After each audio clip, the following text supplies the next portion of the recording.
Итак, продолжение темы. Вчера я занимался тем, что шпаклевку вот сбивал, да? Вот. Я вчера уделил этому часа 3.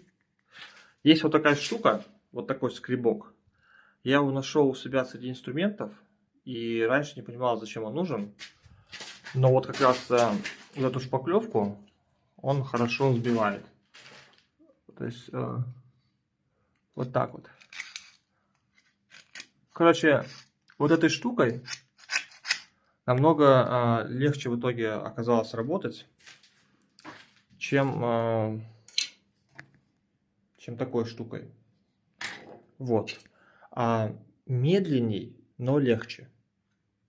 То есть вот этой штукой можно работать быстрее, но очень много физических сил тратится, потому что это нужно делать прям силой так вот прям. А это можно аккуратно, медленно, но зато без физической силы можно спокойно делать. То есть такой штукой может работать даже девушка. И в принципе потихоньку я эту стену одолею. Я думал сегодня заняться вот всем этим, но есть еще важный момент, сложный довольно момент. Я его обдумывал несколько дней.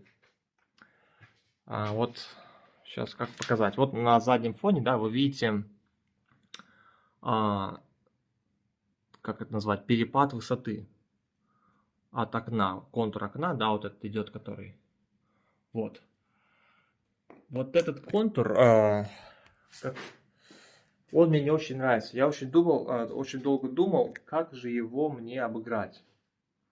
То есть моя задача сделать, чтобы у меня все ровненько было. И вот сейчас покажу, вот, допустим, на примере вот этого, видите, вот как эту высоту как бы обыграть красиво.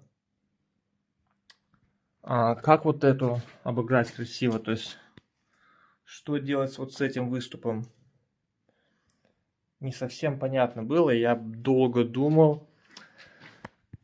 Первый вариант у меня был какой?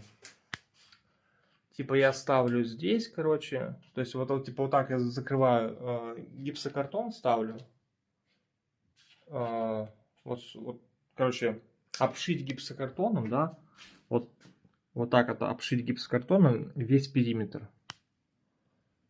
То есть все это обшить гипсокартоном, чтобы это выглядело как квадрат. Есть два нюанса. Первое, мы теряем вот эти,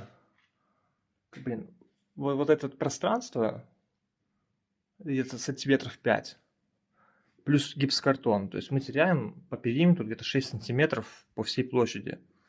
Это как бы не очень хорошо, то есть как бы, ну, не хочется их терять особо.